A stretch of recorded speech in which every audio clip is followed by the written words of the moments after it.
साई सेवा समिति अंकल थोड़ा साइड में जाओ प्लीज। जैसा नाम है वैसे ही मनुष्य रूप में आप सेवा पुनीत का कार्य कर रहे हैं। साईं बाबा ने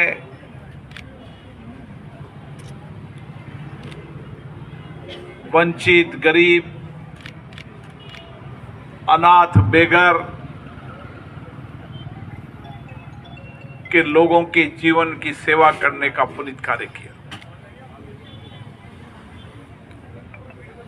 उन्होंने आध्यात्मिक जीवन के साथ समाज के वंचित गरीब व्यक्तियों के जीवन को बदलने का काम किया। और मैं यहां पर देख रहा हूं कि ओम साई समिति के सभी सदस्य भी पुनीत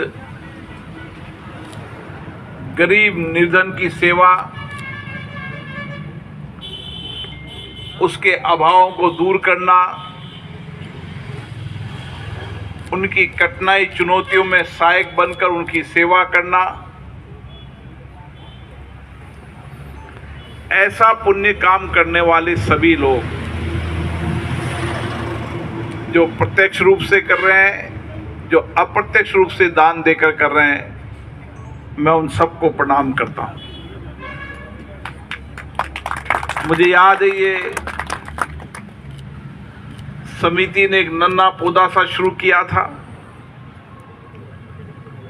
लोगों को निःशुल्क भोजन कराने का। धीरे धीरे ये समिति सबके सामूहिक प्रयासों से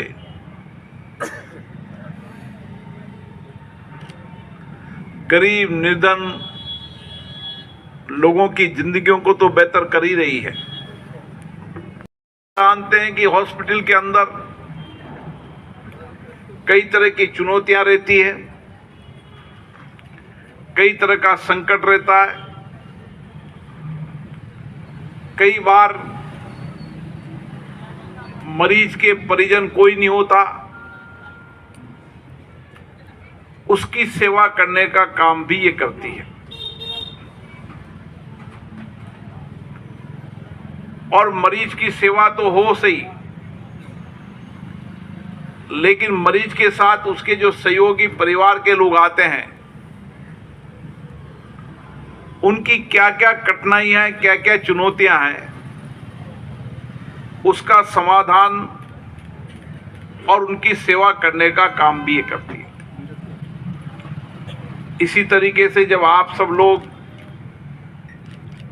इतनी सेवा करते हैं, इस सेवा से हमें भी नई प्रेरणा मिलती है। सामाजिक राजनीतिक जीवन के अंदर जो लोगों के अभाव देखो, जो कठिनाई देखो, चुनौतियां देखें, उन अभाव चुनाव कठिनाइयों को कैसे पूरा किया जा सकता है, इससे बड़ी सेवा का कार्य कुछ नहीं हो सकता। और मुझे खुशी है कि आपने उन सब सेवाओं को लिया है। मुझे याद है कि यहाँ पर कई मरीज के तिरमदार ऐसे आते हैं, सहयोगी ऐसे आते हैं, उन्हें अचानक तुरंत प्रभाव से सब कुछ छोड़कर हॉस्पिटल लेकर आना पड़ता है। कई बार तो गांव में साधन नहीं होते, उन साधन के अभाव के कारण जो साधन मिलता है, जिस तरीके का साधन मिलता है, लेकर हॉस्पिटल आते हैं। और हॉस्पिटल में आने के बाद, मरीज को एडमिट होने के बाद, परिजन कहां ठहरे, उनके सहयोगी कहां ठहरे। सर्दी हो तो खुले आकाश में सोते हैं। तो ये विचार आप जैसे लोगों की सेवा करते समय हमारे मन में विचार आया। और मैं एम्स दिल्ली में देखता था कि जितने भी मरीज आते हैं उनके अधिकतम सहयोगी फुटपाथ पर, सड़क पर सोते हैं। और इसीलिए हमने इसी हॉस्पिटल के कैंपस में जो मरीज उनके सहयोगी के लिए ठहरने की व्यवस्था करने का काम शुरू करने वाले हैं। जनवरी में उसका शिलान्यास होगा और उनको गर्मी के अंदर एयर कंडीशन और सर्दी के अंदर पूर्ण ठहरने की व्यवस्था होगी, ताकि वह भी मरीज के सहयोगी हैं लेकिन उनकी सारी व्यवस्थाएं हो। और निःशुल्क भोजन आप कराते ही हैं। ओम जी भाई साहब जिंदाबाद। हम चाहे आपको वो हॉल दे देंगे, उस हॉल की निःशुल्क व्यवस्था जितनी भी आपको करनी, जितनी आप कर पाओगे करो, नहीं तो हम आपके साथ खड़े हैं। जितने भी लोग इस अस्पताल में आएंगे,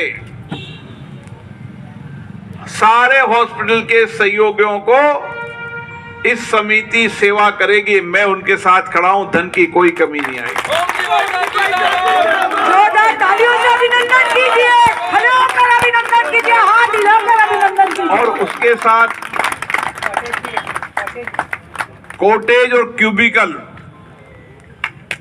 90 कॉटेज और क्यूबिकल की व्यवस्था भी है, ताकि कई बार कॉटेज क्यूबिकल नहीं होने के कारण व्यक्तियों को दिक्कत आती है।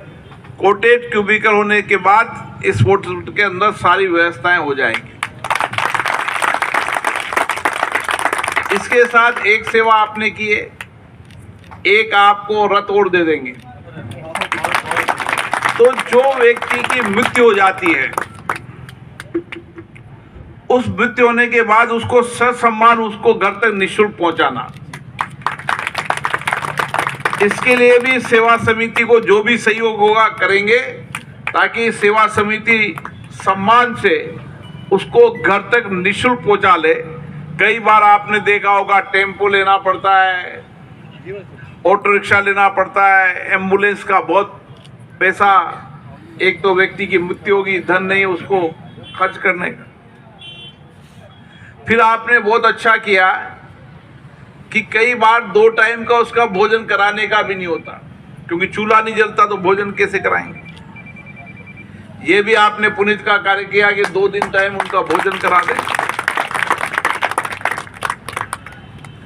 ऐसे जितने भी मरीज की जो जो आवश्यकताएं पड़ती है, जो कमियां पड़ती है, इसीलिए हमने अस्पताल के अंदर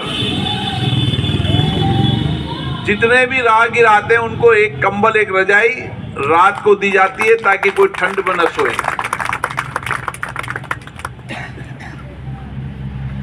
मानवीय सेवा से बड़ी सेवा कुछ नहीं हो सकती।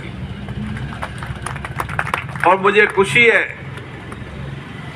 कि भारतीय संस्कृति संस्कार के अंदर लोगों के मन में विचार रहता है, कोई भी आपदा आए, संकट आए, चुनौतियां आए, पूरा देश एक साथ मिलकर सेवा करता है। आपदा, कठिनाई, चुनौती, इनको किसने कहा था? न तो इनको चुनाव लड़ना, न ये राजनीतिक कार्यकर्ता, ऐसे विचार आया, चलो ये एक तकलीफ है, सेवा करने का काम करते हैं।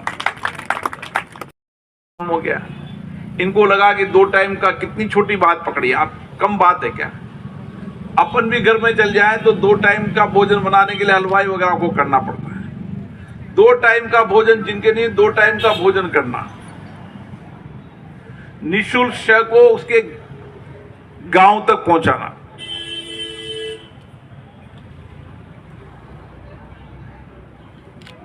जहां दवाई नहीं होती, दवाइयां भी व्यवस्था करना। जहां गरीब व्यक्ति है, ठीक हो गया इलाज में, लेकिन अब घर पे आराम करेगा, उसके लिए एम्बुलेंस की व्यवस्था करना। जो जो इनको यहां पर लगा कि ये दिक्कतें आती है, उन सारी दिक्कतों का समाधान ये करते चले गए। और इसीलिए मैं इनको धन्यवाद देता हूं। हम सब और कोशिश करेंगे कि समिति के अंदर रहने वाले लोगों को व्यवस्थित तरीके से भोजन, व्यवस्थित तरीके से रहने की सुविधा, एम्बुलेंस, शववाहन, जिनकी दवा की कमी है ये दवा, जिनको सहयोग की आवश्यकता है सहयोग, हर तरीके का सेवा भाव का काम इस समिति के साथ हम भी खड़े हैं। मैं समिति के जिंदाबाद। सभी पदाधिकारियों को समिति के सहयोग के साथ लगे सभी उन दाताओं को जिनकी जो श्रद्धा बनी, कोई ने 1 साल, कोई ने 1 महीना, कोई ने 1 दिन, और मुझे खुशी है कि 365 दिन का 365 दिन खाने देने वाला आपके पास है ना? कोई छुट्टी नहीं है इसमें। नहीं, 365 दिन वाले दानदाता है ना? कोई कमी तो नहीं है ना? कोई कमी हो तो बता देना, आज सब पूर्ति कर देंगे।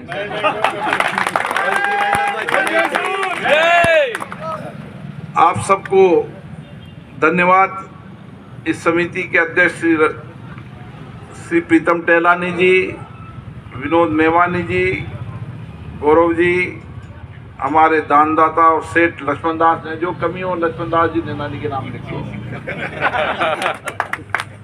सबको धन्यवाद। हमारे माननीय विधायक महोदय राकेश जैन जी, प्राचार्य जी, सभी लोगों को बहुत बहुत साधुवाद। हम सब आपकी सेवा के